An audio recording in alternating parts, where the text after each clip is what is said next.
Hi guys, I am Donna and we are at this beautiful lake today, this morning. Look at this gorgeous sky. Oh my God, I love that. So I came here at 8 a.m. to swim a little bit for about 30 minutes and I just finished and I thought I'll just do my video here because it's so quiet and beautiful and I'm sure you're gonna enjoy this beautiful view too. So this is episode 10. I hope you're enjoying all the stories and you find them entertaining and interesting. So in the episode 9 I told you about how I met David at Eric's barbecue party on Memorial Day and how we kind of started talking. So in this one I'll tell you about our first date. A couple of weeks later, David asked me if I wanted to go to the city and explore the city with him. So it was kind of a date. And I was thrilled because even though I was in this country for a few months, I did not really know, and New York was pretty close, like 30 minutes drive, but I didn't really know or explore it because we didn't have internet and computer. I could not do any research by myself. One of my best friends, Leila, and her husband lived there, and I visited them a couple of times, and they took me to MoMA, but still I had no idea like how or where to go there. So getting that invitation from somebody who knew New York really well was really thrilling. But before I went to Eric and asked if it was okay, so what kind of person he was, because I didn't really know him that well. And Eric looked at me and smiled and said, Donna, he is the most amazing gentleman you've ever met in your life. So go have fun, Cinderella. You have nothing to worry about. And I went. So he picked me up with his huge truck. And we were holding hands all the way to New York.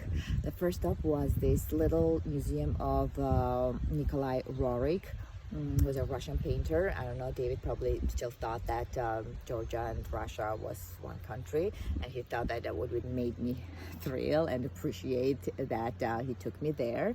Little that he knew that we were only invaded by them for centuries, and we really did not like them that much. Anyway, that was a very cute museum. After that, we went to Guggenheim, and there was a amazing exhibition of Matisse that day, not just paintings but the fabrics as well, and it was fantastic. I was a big fan of Impressionists since childhood. I loved Van Gogh and Gauguin and Matisse and Pissarro, Modigliani, but I would never, I read their biographies and I knew all their paintings. I've seen it in books, but I would never ever imagine that I would be standing in front of Matisse or Pissarro or Modigliani and just looking at the original painting. It was so emotional that just tears were just running down my eyes. So that was an amazing experience. After that, what else we did? I'm not gonna tell you everything, of course. We had our first kiss in Central Park bench. I remember the bench. I also had my first margarita with salt, and it was amazing.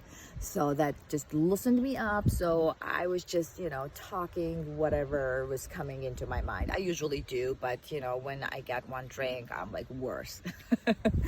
And I had my first oysters and I liked them. They were amazing.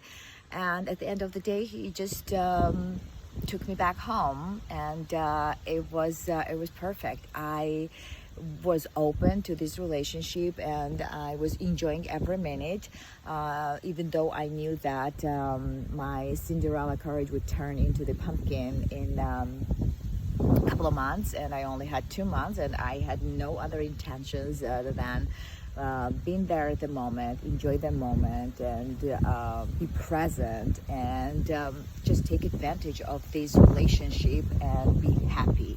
That was my goal. I didn't have any other goal. I didn't have any idea that I would be back here 5 years later. Anyway, that was it for today. I hope you enjoyed, and I'm gonna say goodbye with this beautiful view of my beautiful lake and park. Ciao, ciao. Have a wonderful day and week.